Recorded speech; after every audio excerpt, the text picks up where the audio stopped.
প্রিয় শিক্ষার্থীরা, আজকে আমি তৃতীয় অধ্যায়ের সংখ্যা পদ্ধতির পরবর্তী ক্লাস নিব। তোমরা আগের ক্লাসে সংখ্যা পদ্ধতি কি, কত প্রকার এ সম্পর্কে জানতে পেরেছো। তোমরা জানতে পেরেছো পজিশনাল সংখ্যা পদ্ধতি 4 প্রকার: বাইনারি, দশমিক, অক্টাল এবং হেক্সাডেসিমাল। তো আজকে আমি পজিশনাল সংখ্যা পদ্ধতি সম্পর্কে প্রথমে আরও দু একটা কথা বলে নিই, এরপরে আমরা রূপান্তরে যাব। তো পজিশনাল সংখ্যা পদ্ধতি সেটা দশমিক হতে পারে,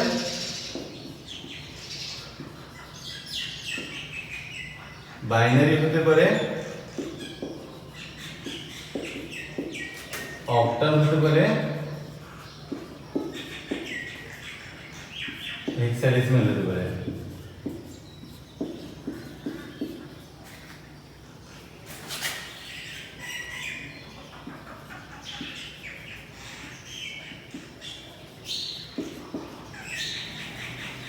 তো এই 4টা সংখ্যা পদ্ধতির সংখ্যাগুলো আসলে কেমন, একটা সংখ্যা পদ্ধতির রূপটা কি। তো আমরা দশমিক সংখ্যা পদ্ধতি বা প্রচলিত সংখ্যা পদ্ধতিকে সবাই জানি। তো এই সংখ্যা পদ্ধতিটা এরকম হতে পারে: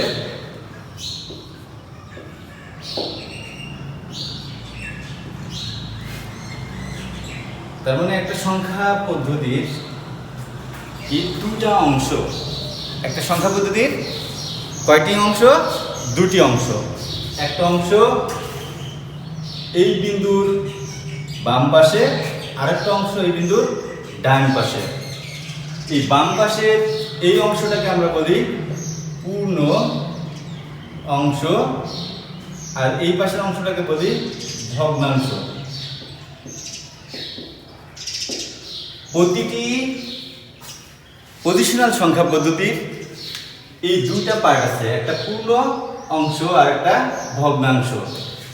পূর্ণ অংশ আর পূর্ণ অংশ এবং ভগ্নাংশকে ভাগ করে যে বিন্দুটা, সেই বিন্দুটাকে বলা হয় দশমিক বিন্দু। দশমিকের ক্ষেত্রে, বাইনারির ক্ষেত্রে একই রকম, কাজে এটাকে বোঝায় রেডিক্স পয়েন্ট। Radix point. বাইনারির ক্ষেত্রেও হতে পারে একই রকম, 1 0 0 1 1.101। অক্টালের ক্ষেত্রে হতে পারে একই রকম, যে 7 5 2 6। হেক্সাডেসিমালের ক্ষেত্রে হতে পারে A 5 3 D। তো এই সংখ্যা পদ্ধতির মানে পজিশনাল সংখ্যা পদ্ধতির একটা সংখ্যার দুটা অংশ, একটা পূর্ণাংশ, একটা ভগ্নাংশ। প্রতিটির ক্ষেত্রে এটা পূর্ণাংশ, এটা ভগ্নাংশ, এটা পূর্ণাংশ, এটা ভগ্নাংশ, এটা পূর্ণাংশ, এটা ভগ্নাংশ। আর এইগুলোকে বলা হয় রেডিক্স পয়েন্ট। আরও একটা ব্যাপার, যে একই অঙ্ক দশমিকেও আছে, বাইনারিতেও আছে, অক্টালেও আছে এবং হেক্সাডেসিমালেও আছে। যেমন 1 0 1 0, এটা দশমিকেও আছে, এটা বাইনারিতেও আছে, এটা অক্টালেও আছে, এটা হেক্সাডেসিমালেও আছে। তাহলে আমরা আসলে কিভাবে চিনব যে কোনটা দশমিক সংখ্যা, কোনটা বাইনারি সংখ্যা, কোনটা অক্টাল, না কোনটা হেক্সাডেসিমাল? এটা চেনার জন্য আমরা যে সংখ্যা পদ্ধতি লিখব, সেই সংখ্যা পদ্ধতির সাফিক্সে বা পায়ের কাছে আমরা তার বেজ উল্লেখ করব। তার পায়ের কাছে বেজ উল্লেখ করব। এখন একই সংখ্যা যদি দশমিকেরও হয় এবং বাইনারিরও হয়, যদি তার ব্র্যাকেট দিয়ে পায়ের কাছে 10, সাফিক্সে 10 লেখা হয়, তাহলে এটা দশমিক। এখানে ডিউ লেখা হয়। তো আমরা এই বইয়ে সবসময় সংখ্যা লিখব। 10 হইলে দশমিক, 2 হইলে বাইনারি, 8 হইলে অক্টাল, 16 হইলে হেক্সাডেসিমাল। মনে থাকবে? তো এরপরে আমরা একটা সংখ্যা পদ্ধতি থেকে আরেকটা সংখ্যা পদ্ধতি রূপান্তর শিখব। একটা সংখ্যা পদ্ধতি থেকে আরেকটা সংখ্যা পদ্ধতি রূপান্তর শিখব। তো প্রথমে আসা যাক দশমিক সংখ্যা থেকে আমরা রূপান্তর করব বাইনারি, অক্টাল, হেক্সাডেসিমাল।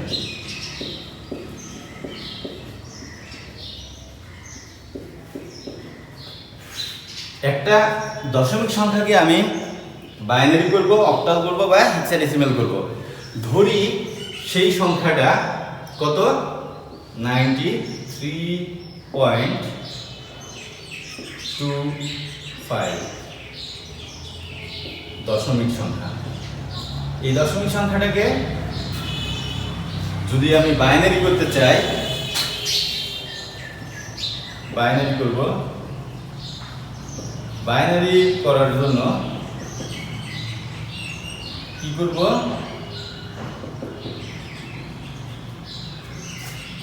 বাইনারি করার জন্য এই দশমিক সংখ্যার দুইটা অংশ, একটা পূর্ণ অংশের জন্য আমরা একভাবে করব, ভগ্নাংশের জন্য আরেকভাবে করব। তাহলে পূর্ণ অংশের জন্য আমরা কিভাবে করব, পূর্ণ অংশের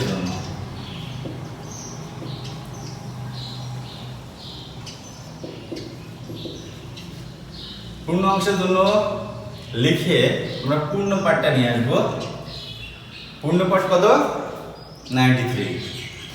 আমরা বাইনারি করব, কাজে বাইনারি করার জন্য কি করব, এটাকে বাইনারি বেস কত, 2, বাইনারি বেস 2, সেই 2 দিয়ে ভাগ করব। ভাগ করলে কত হয়, 4 দুগুণে 8, 1 অবশিষ্ট, 6 দুগুণে 12, তাহলে 1 অবশিষ্ট থাকে। যেটা অবশেষ থাকবে সেটা এখানে লিখবো, আর যেটা ভাগফল হবে সেটা এখানে লিখবো। তাহলে বাইনারির বেস 2, সেই 2 দিয়ে এই 93 কে ভাগ করব, ভাগফলটা এখানে থাকবে, ভাগশেষটা এখানে থাকবে। এরপরে আমরা এই ভাগফলকে আবার 2 দিয়ে ভাগ করব, ভাগশেষটাকে আবার এখানে লিখব। একইভাবে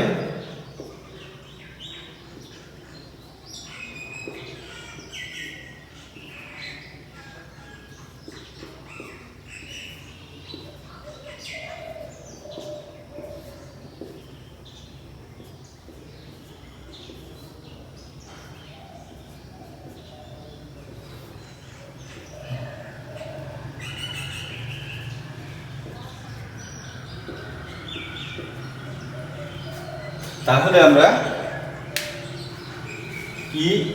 এইভাবে যতক্ষণ না ভাগফল 0 হয় ততক্ষণ পর্যন্ত ভাগ করতে থাকবো। একইভাবে এই জায়গায় ভগ্নাংশের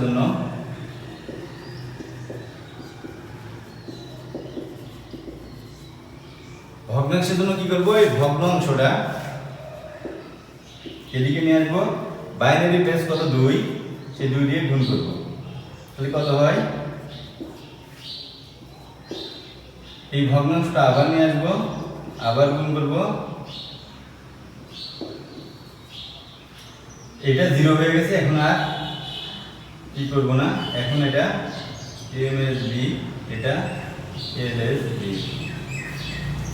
তাহলে আমার এই 93.25 দশমিক এর বাইনারি হবে কত, এটা MSB, আগে সবার আগে এই 1, তারপরে 0, এভাবে উপরের দিকে, আর ভগ্নাংশের পরে এইভাবে উপর থেকে নিচের দিকে।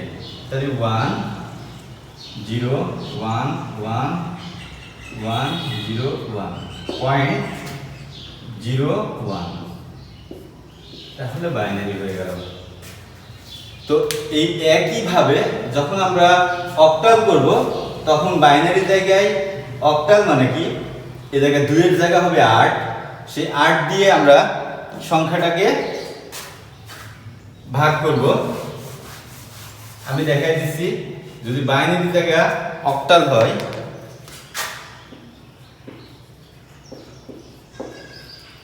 তাহলে 93 ভাগ 8, 8 দিয়ে ভাগ করলে কত, 8 একবার যাবে, আর একবার যাবে, 8 যেমন 88, অবশিষ্ট থাকে 5, 8 একবার যাবে,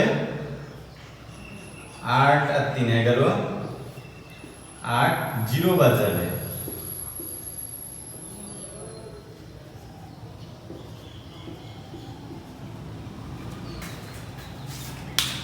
একইভাবে এইখানে আমরা 8 দিব,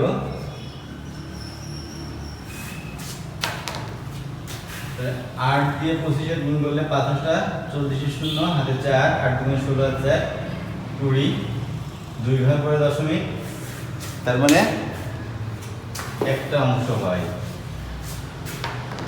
তো একটা অংশ তার মানে 93.25 দশমিক সমান সমান 135.2। একইভাবে যখন আমরা হেক্সাডেসিমাল করব তখন কি করব, হেক্সাডেসিমালের বেজ হচ্ছে 16, 5 16 80, 5 5 13, 13 মানে কি, a মানে 10, b মানে 11, c মানে 12, d মানে 13। ব্র্যাকেটে আমরা 13 লিখে দিব, 16 0 বার 5।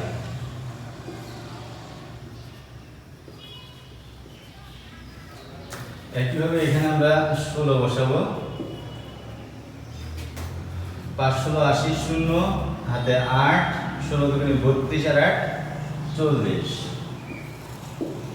তার মানে 93.25 10 সমান সমান 5d.4।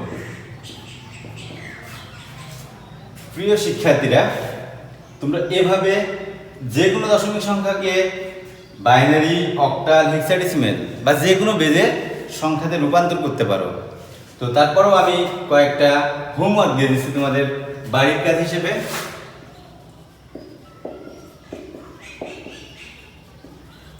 তোমরা এই কাজগুলো বাসায় বই দেখে দেখে তারপরে নিজের মতো করে বাসায় বসে প্র্যাকটিস করো।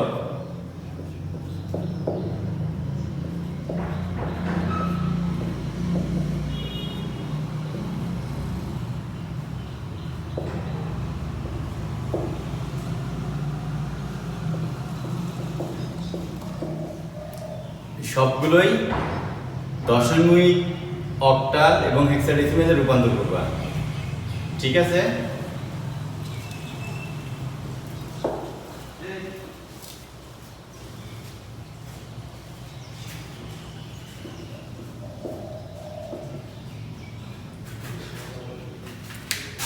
তাহলে বাসায় একটু বেশি বেশি করে প্র্যাকটিস করো। আজকে এ পর্যন্তই, সকলকে ধন্যবাদ।